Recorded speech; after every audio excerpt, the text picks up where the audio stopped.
V-Guard presents कौन जीत रहा है, को पावर्ड बाय सेंसोडाइन एंड विमल। बोलो जुबां केसरी। जिसने चोरी की है, जिसने गरीब को लूटा है, और कितना ही बड़ा शहंशाह क्यों ना हो, कितना ही बड़ा शहजादा क्यों ना हो, कितना ही बड़ा अपने आप को तिस्मार का क्यों ना मानता हो, उसको जेल जाना पड़ेगा। अब बताओ, एक 34 साल के बिहारी नौजवान को डरा रहे हैं। बिहारी गुजराती से डरता नहीं है। मोदी जी, ये झारखंड और दिल्ली नहीं है, ये बिहार। एक बार हाथ लगा करके तो दिखाओ। बिहार के पाटलिपुत्र में प्रधानमंत्री मोदी ने लालू परिवार का नाम लिए बिना ऐसा कटाक्ष किया कि विवाद हो गया। सबको जेल पहुंचाने की धमकी दे डाली। जवाब में तेजस्वी यादव ने मीडिया के सामने यहां तक कह दिया कि एक 75 साल के बुजुर्ग 34 साल के नौजवान बिहारी को धमकी दे रहे हैं। बिहारी गुजराती से डरता नहीं है। ये झारखंड और दिल्ली नहीं है, ये बिहार है। एक बार हाथ लगाकर तो दिखाओ। हमारे भगवान कृष्ण का भी जन्म जेल में ही हुआ था। पहले तेजस्वी यादव का यह बयान सुनिए, फिर पूरा मामला बताते हैं। हेलीकॉप्टर से घूमने का समय जैसे ही पूरा होगा वैसे ही जेल जाएंगे। कौन? प्रधानमंत्री ने कहा। कौन? आप। अच्छा, हमसे डर गए क्या? और प्रधानमंत्री जी हार रहे हैं तो इस तरह का बयान दे रहे हैं। आप बताओ, एक 34 साल के बिहारी नौजवान को डरा रहे हैं। बिहारी गुजराती से डरता नहीं है। मोदी जी, ये झारखंड और दिल्ली नहीं है, ये बिहार। एक बार हाथ लगा करके तो दिखाओ। बिहारी है, बिहारी किसी से डरता नहीं है। बिहारी, हमारे भगवान कृष्ण का जन्म ही जेल में हुआ है। डरा किसको रहे हैं? हम लोग क्यों डरेंगे? लेकिन आप सोचो, एक 75 साल के बुजुर्ग एक 34 साल के नौजवान को धमकी दे रहे हैं कि तुम हमको चुनाव हरा रहे हो तो हम तुमको जेल भेज देंगे। वो वक्त जनता फैसला करेगी, हमारी मालिक तय करेगी।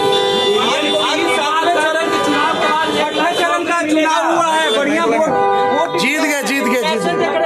अरे बीजेपी सफा चट। दरअसल 25 मार्च को प्रधानमंत्री मोदी बिहार पहुंचे। यह उनका 9वां बिहार दौरा था। शनिवार के दिन उन्होंने 3 रैली की, काराकाट, पाटलिपुत्र और बक्सर लोकसभा सीट पर।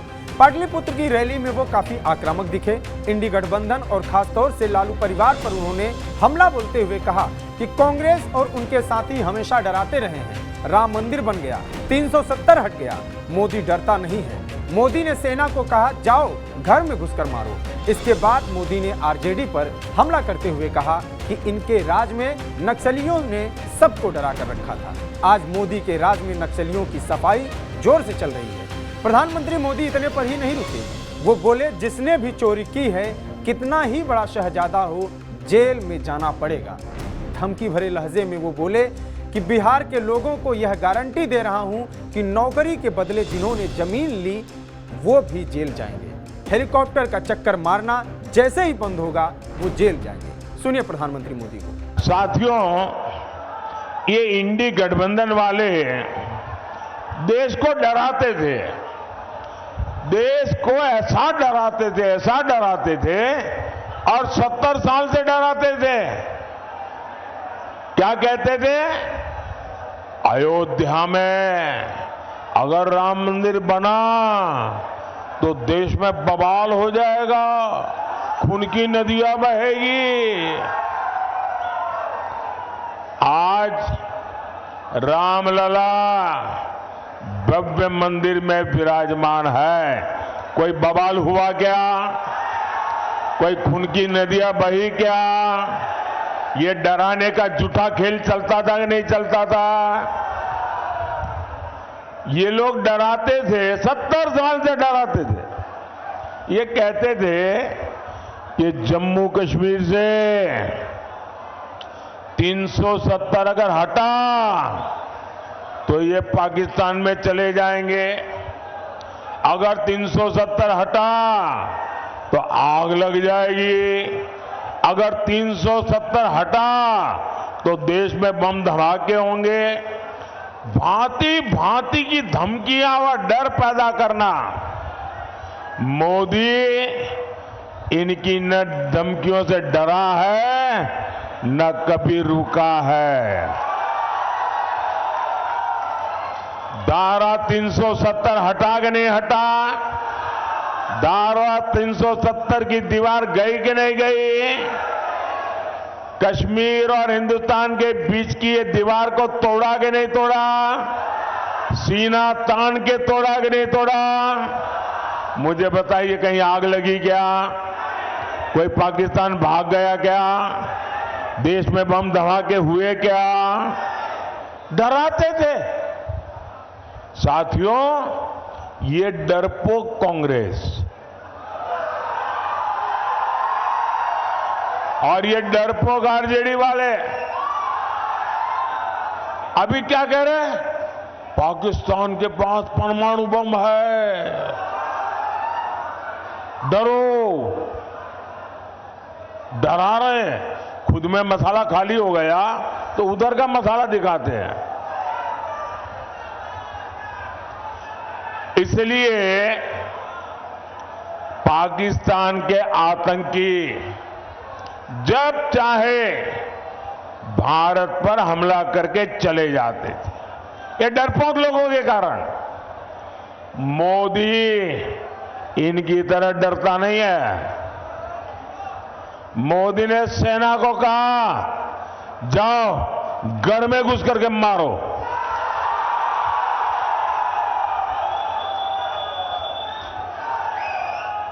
आज पाकिस्तान कुछ करने से पहले 100 बार सोचता है। इसी कांग्रेस के राज में, आरजेडी के राज में ये नक्सलियों ने सबको डरा करके रखा था। मोदी डरता नहीं। आज नक्सलियों की सफाई पुरजोश चल रही है। साथियों, यही इंडी वाले एक और धमकी देते थे। ये कहते थे कि बड़े भ्रष्टाचारियों पर हाथ डालो तो मोदी की कुर्सी हिला देंगे। मोदी डरता नहीं है। जिसने चोरी की है, जिसने गरीब को लूटा है, और कितना ही बड़ा शहंशाह क्यों ना हो, कितना ही बड़ा शहजादा क्यों ना हो, कितना ही बड़ा अपने आप को तीसमार का क्यों ना मानता हो, उसको जेल जाना पड़ेगा, जेल में जीना पड़ेगा। और रोज जेल की रोटी चबा करके ही उसकी जिंदगी पूरी होने वाली है।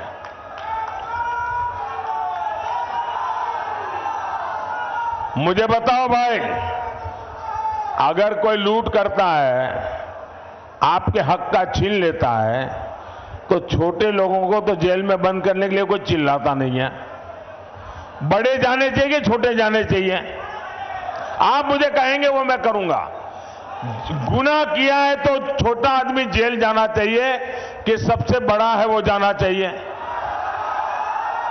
बड़ा हो जेल जाना चाहिए ना। तो मैं बड़ों को भेज रहा हूं तो अच्छा कर रहा हूं ना, सही कर रहा हूं ना। और मैं आज बिहार के लोगों को एक और गारंटी दे रहा हूं। जिन्होंने बिहार के गरीबों को लूटकर नौकरी के बदले जमीन लिखवाई है, कान खोल के सुन लो, उनका भी जेल जाने का काउंटडाउन शुरू हो चुका है।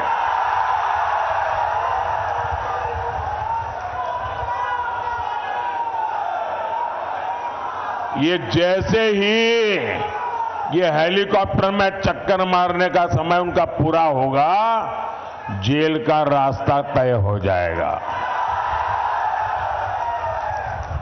बिहार को लूटने वालों को एनडीए सरकार छोड़ेगी नहीं।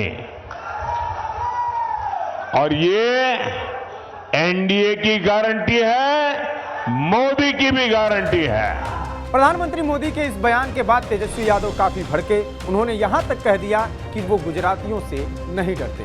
प्रधानमंत्री मोदी की यह रैली निवर्तमान सांसद रामकृपाल यादव के समर्थन में पटना के विक्रम में हुई थी। इस दौरान उन्होंने इंडी गठबंधन पर जमकर निशाना साधा। पीएम ने कहा कि लालटेनियों ने पूरे बिहार को अंधेरे में रखा, सिर्फ अपने परिवार के लोगों को रोशनी पहुंचाई। पटना के पाटलिपुत्र लोकसभा सीट पर इस बार लड़ाई काफी अहम है। इस सीट से इस बार फिर लालू यादव की बेटी मीसा भारती चुनावी मैदान में है। उनका मुकाबला बीजेपी के सिटिंग एमपी रामकृपाल यादव से। यही वजह है कि तेजस्वी यादव के लिए भी यह सीट काफी जरूरी है। आरजेडी ने इस बार पूरी ताकत लगा दिया, लेकिन सामने रामकृपाल यादव हैं। वो सीनियर लीडर हैं, पहले आरजेडी में रह चुके हैं। 2004 में आरजेडी से सांसद भी बने थे। इससे पहले 1993 और 1996 में जनता दल से सांसद थे। 2010 में इनको आरजेडी ने राज्यसभा भेजा था, लेकिन 2014 के चुनाव में पाटलिपुत्र से वो टिकट मांग रहे थे। टिकट ना मिलने से नाराज रामकृपाल बीजेपी में गए। फिर 2 बार लालू की बेटी मीसा भारती के खिलाफ चुनाव लड़े और जीते भी। इस बार के चुनाव में वो हैट्रिक की तैयारी में है। वो लगातार चुनाव प्रचार कर रहे हैं। वैसे तो पाटलिपुत्र में पार्टी से इतर कैंडिडेट का काफी प्रभाव है। यादव बाहुल सीट है और दोनों प्रत्याशी यादव परिवार से। खास बात यह भी है कि पाटलिपुत्र में 6 विधानसभा सीट है और पिछले चुनाव यानी 2020 का विधानसभा चुनाव, इस चुनाव में सारी सीट आरजेडी के खाते में गई थी। 1 जून को 7वें चरण का चुनाव है। इस दिन मतदाता किधर जाता है, यह 4 जून को परिणाम में पता चल जाएगा। मिलते हैं किसी दूसरे वीडियो के साथ। मेरा नाम है अंकित। नमस्कार। वीगार्ड प्रेजेंट्स कौन जीत रहा है, को पावर्ड बाय सेंसोडाइन एंड विमल। बोलो जुबां केसरी।